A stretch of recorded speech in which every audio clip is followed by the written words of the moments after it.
एक प्रश्न किसी ने किया कि आप जो प्रायः ये कहते हैं कि श्री जी सर्वोपरि और उन्हीं के अंश से दुर्गादि शक्तियां हैं, तो मुझे चुभता है कि जैसे आपकी इष्ट राधा महारानी है, ऐसे हमारी इष्ट माता जी हैं, तो आप कहते हो करोड़वें अंश में दुर्गा जी है श्री राधा रानी के, तो हमको भी तो चुभता है कि आप कहते हो, हम नहीं कह रहे।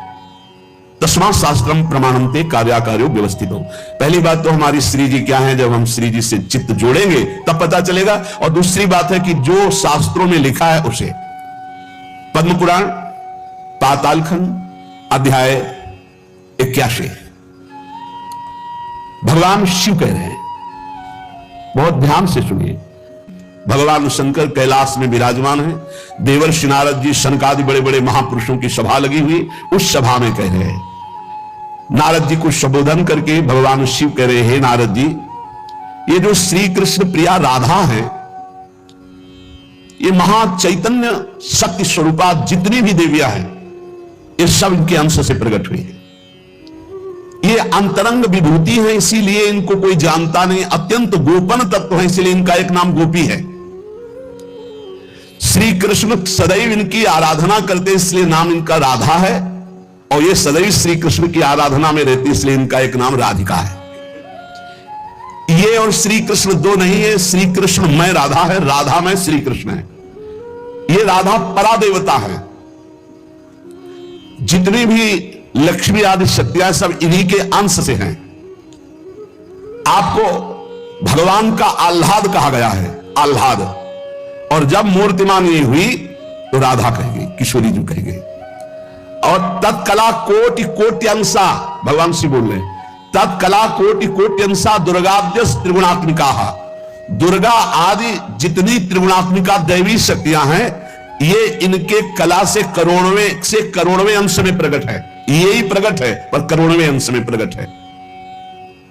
हम नहीं कह रहे, ये भगवान शिव कह रहे हैं। जो राधा कृपा कटाक्ष पढ़ते हैं, वो पढ़ के देखे, आखिरी भगवान शिव कह रहे हैं, क्रियेश्वरी मखेश्वरी स्वधेश्वरी त्रिवेद भारतीश्वरी प्रमाण शासनेश्वरी। हमारे यहां सुधा निधि में महाप्रभु हरिवंश चंद्र जी कह रहे हैं, प्रेमणा सम्मधरोज्ज्वल हृदय श्रृंगार लीला कला वैचित्री परमावधि भगवता पूज्य कापी शता ईशानी च सची महासुख तनु शक्ति स्वतंत्रता परा श्री वृंदावन नाथ पट्ट महिषी राधई सेव्यामम। बोले तत्कला कोटि कोटि अंशा, कला उन्हीं की कला, राधा की ही कला, श्री किशोरी जी के ही अंश से करोड़ों अंश में सब शक्तियों का प्रादुर्भाव हुआ। श्री राधा अपने अंश से महालक्ष्मी रूप धारण करती है, तो भगवान श्री कृष्ण नारायण रूप धारण करते हैं। मुनि श्रेष्ठ, थोड़ा भी भेद नहीं है। ये श्री राधा दुर्गा रूप धारण करती है, तो श्री कृष्ण शिव रूप धारण करते हैं, रुद्र। जब श्री कृष्ण के अंश से इंद्र, तो श्री राधा किशोरी के अंश से सची इंद्राणी। जब श्री कृष्ण के अंश से ब्रह्मा, तो राधा किशोरी के अंश से सावित्री देवी। जब श्री कृष्ण के अंश से यमराज, तो उनकी पत्नी धूमोरणा के रूप में श्री राधा किशोरी। अधिक क्या कहूं, इन दोनों के सिवा किसी की सत्ता ही नहीं। यही सब चिद चिद लक्षणम सर्वम राधा कृष्णमयम जगत, चेतन अचेतन सारा संसार श्री राधा कृष्ण का स्वरूप है। नारद जी, मैं इन विभूतियों का क्या वर्णन करूं? अगर 100 करोड़ वर्ष तक राधा की महिमा वर्णन करूं तो भी नहीं कर सकता।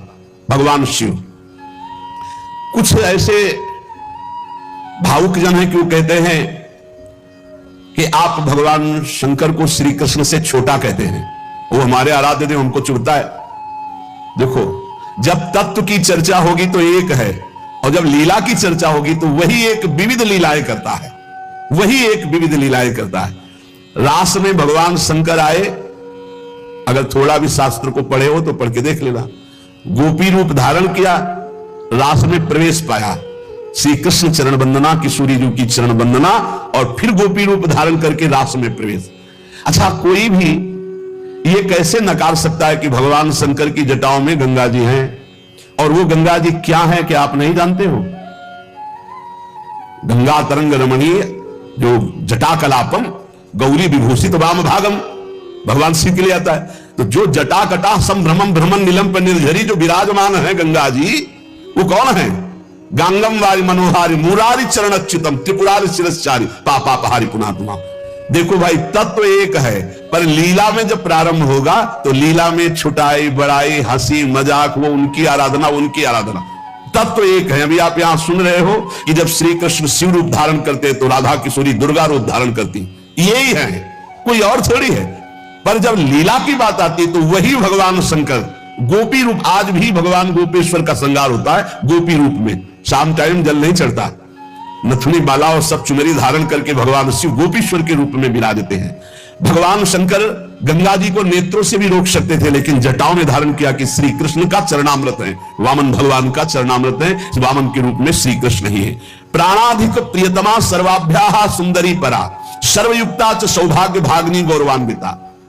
हमारी जो श्री किशोरी जो है, एक यहां बात ध्यान रखनी है कि एक प्रश्न और आता है सभा में, जब चर्चा होती है तो उसको सुनकर के लोगों के अंदर प्रश्न आता है कि शिव पुराण में लिखा है कि भगवान शंकर सर्वश्रेष्ठ है, देवी पुराण में लिखा है कि इन्हीं से सबकी उत्पत्ति है।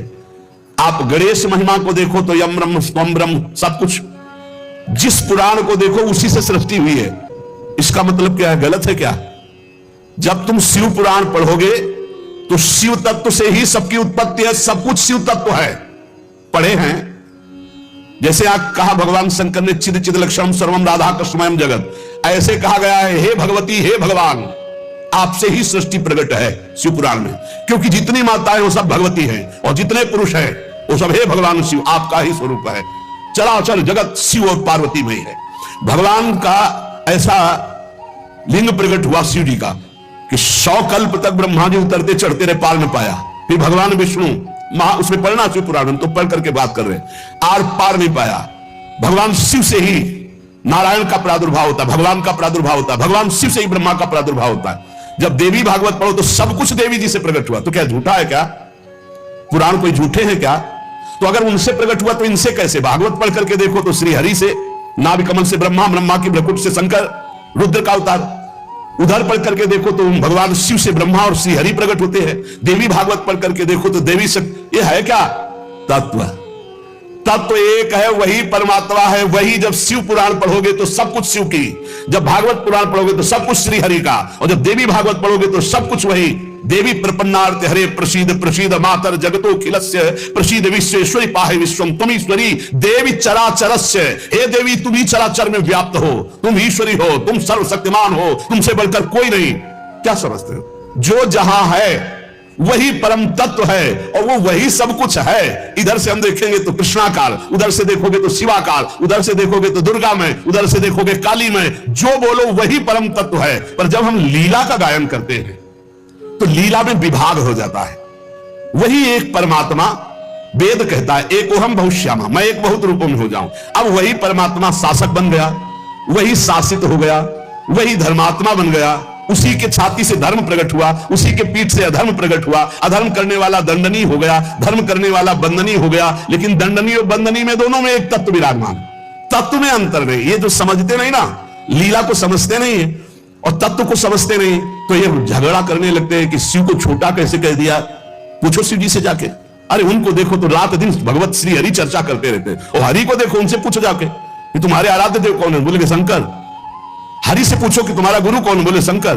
और शंकर जी से पूछो तुम्हारा आराध्य देव को? बोले हरि। और हम आपस में लाठी चलाएं? अरे वो एक है, वो एक है, वो अनेक है। अनेक होते हुए भी एक है, एक होते हुए भी अनेक है। इस बात को समझो। जब देवी भागवत तो देवी ही सब कुछ है, देवी के ही अंश से राधा है, समझिए आप। जब हम वृंदावन से बोलेंगे तो राधा के अंश से देवी है, जब आप शिव पुराण से बोलेंगे तो शिव के अंश से हरि है, और जब भागवत पुराण से बोलेंगे तो हरि के अंश से शिव है। आप इस बात को समझिए। जब लीला का बात, लीला प्रसंग आएगी तो उसमें भेद हो जाते हैं। जैसे ब्रह्म ऋषियों ने विचार किया कि इन 3 महान भगवत स्वरूपों में कौन सबसे बड़ा है। क्या उन ब्रह्म ऋषियों को पता नहीं कि हरि ही ब्रह्मा है, ब्रह्मा हरि ही शिव है? शिव ब्रह्मा और हरि में किंचित मात्र भेद नहीं। स्वयं भगवान बोले मैं ही हर हूं, मैं ही विधि हूं, मैं ही हरि रूप हूं। जगह जगह वर्णन है। लेकिन जब भृगु जी परीक्षा के लिए गए तो ब्रह्मा जी के सामने जाकर ऐसे खड़े हो गए। यह अभद्रता है गुरुजनों के सामने ऐसे खड़े होना, ऐसे नहीं खड़े हुआ जाता, यह अभद्रता कही जाती। गुरुजनों के सामने सावधानी पूर्वक हाथ जोड़कर या बहुत नम्र ऐसे। अब वो गए ऐसे खड़े हो गए। ब्रह्मा जी ने कहा तो सभा की मर्यादा के विरुद्ध है, पर भृगु जी उनके पुत्र हैं, थोड़ा गुस्सा आया पर शांत रहे। शंकर जी के पास गए, बोले आओ भाई, बहुत दिनों बाद आगमन हुआ भृगु जी से। बोले हम तुम्हारे गले नहीं लगते हैं, परम पवित्र रहते हैं। उठाया त्रिशूल उन्होंने, हमको। भृगु जी शांत होकर के वहां, और भगवान हरि के पास गए, सैया में पड़े हुए थे, सीधे लात मारी जाके, सीधे छाती पे लात। भगवान उठे और कहा मुझे पता नहीं था आप आ रहे हो, मैं आपकी अगवानी करता। और चरण दाबने लगे, बोले आपके चरण बहुत कोमल है, मेरी छाती बहुत कठोर, कहीं चोट तो नहीं लग गई। और आज के बाद जब जब अवतार भी लेंगे तब तक आपका भृगु चरण चिन्ह ये हमारे छाती पे बना रहेगा, ये हमारा बड़ा सौभाग्य। आंसू आ गए भृगु जी के। अब आप क्या कहेंगे? कोई छोटा बड़ा नहीं, जब लीला होती है और एक ही तत्व है तो रंगमंच पर वही सब रूप धारण किए, जगन नाटक वही भवा, इस बात को सब। पर जब हम किशोरी जी की बात करेंगे तो किशोरी जी के अंश से सब शक्तियां हैं, और जब आप दुर्गा की बात करें तो आपको वहां से दिखाई देगा किशोरी जी दुर्गा जी के अंश है, क्योंकि इधर से अंश वो, उधर से अंश वो उनकी अंशी, वो उनकी अंशी, कोई अंतर नहीं। इधर से हम बोलेंगे श्री कृष्ण के अंश से शिव, और जब शिव पुराण में पढ़ोगे तो शिव जी के अंश से श्री कृष्ण। अब इसमें संशय थोड़ी, क्योंकि वही एक तत्व है, विविध प्रकार से लीला कर रहा है। इसलिए भ्रम का तो ध्यान छोड़ दो, भ्रम छोड़ दो। जब जब जैसा अवसर आया वही रूप धारण किए तत्व विराज। पर जब लीला की चर्चा होगी तो माधुर्य रस में ऐश्वर्य का प्रवेश नहीं, भगवान के ऐश्वर्य का प्रवेश नहीं, तो और ऐश्वर्य शक्तियों की तो बात जाने दो। कभी आपको कोई भी शास्त्र मिला हो कि ब्रज में सुदर्शन चक्र का प्रयोग भगवान ने किया या प्रवेश हुआ, तो हमें बताना। कभी दिव्य वैभव का प्रयोग, क्योंकि ये माधुर्य का क्षेत्र है, ये जो ब्रज है ये वात्सल्य माधुर्य। कभी सुदर्शन चक्र से ब्रज में किसी को मारा हो, मुझे तो याद नहीं है। आप लोगों को कोई याद आवे तो हमको भी बता देना, क्योंकि अभी तक तो नहीं पढ़ा है। आगे अगर किसी को लगे, दूध पीते हुए पूतना को मारा, प्रवेश करके अघासुर को मारा, फाड़ के बकासुर को फेंक दिया, और उसका पैर पकड़ के धेनुकासुर को मारा। बस यही थप्पड़ घूसा इसी से पहुंचा दिया है। ना तो कौमोदकी गदा आई है, ना प्रभु की तलवार आई है, ना यहां सुदर्शन चक्र आया है, ना यहां दारुक सारथी रथ लेके आया है।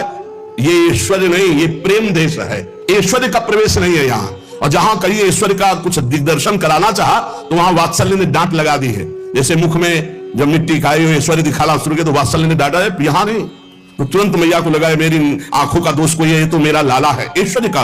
अब जब निकुंज की बात आती है तो इसमें तो बिल्कुल ऐश्वर्य का प्रवेश नहीं है। ब्रज में तो आप थोड़ा ऐश्वर्य की झलक दिखा दी, अंतर ध्यान हो गए, लेकिन निकुंज में कहीं नहीं कि अंतर ध्यान की लीला एक बार भी हुई हो। निकुंज में बताना पूरे वाणियों को पढ़ करके। अब जो निकुंज रस है इसमें कहीं वर्णन नहीं है कि अष्टभुजा का प्रवेश है या षोडश भुजा का।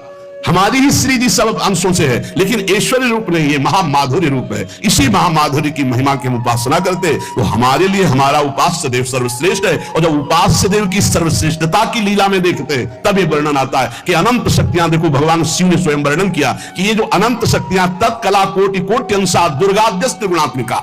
अब देखिए वही प्रभु है, शक्ति वही है शक्तिमान, किंचन मात्र अंतर नहीं।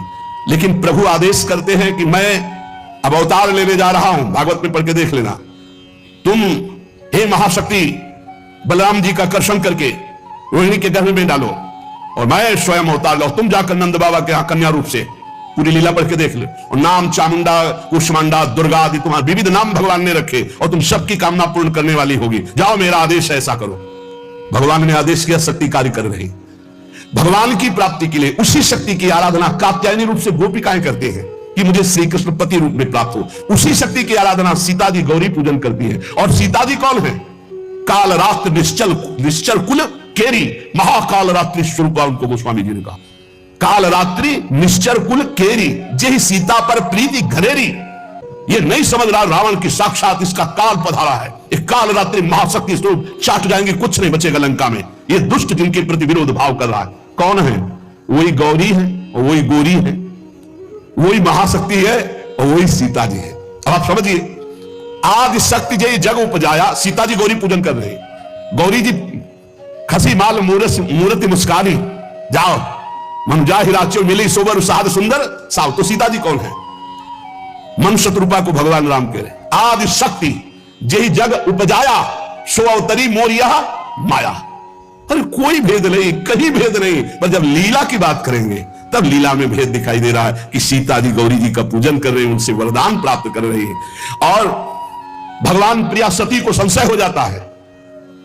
लीला भेद देखो कि ये राम जी कैसे सच्चिदानंद में जब हे खग हे मृग हे मधुकर्षणी, पूरा प्रसंग पढ़ करके देखो आप। और है कौन? या देवी सर्वभूतेषु बुद्धि रूपेण संस्थिता। जब लीला में देखोगे तो तत्व की बात भूलना पड़ेगा, तभी स्वाद आएगा।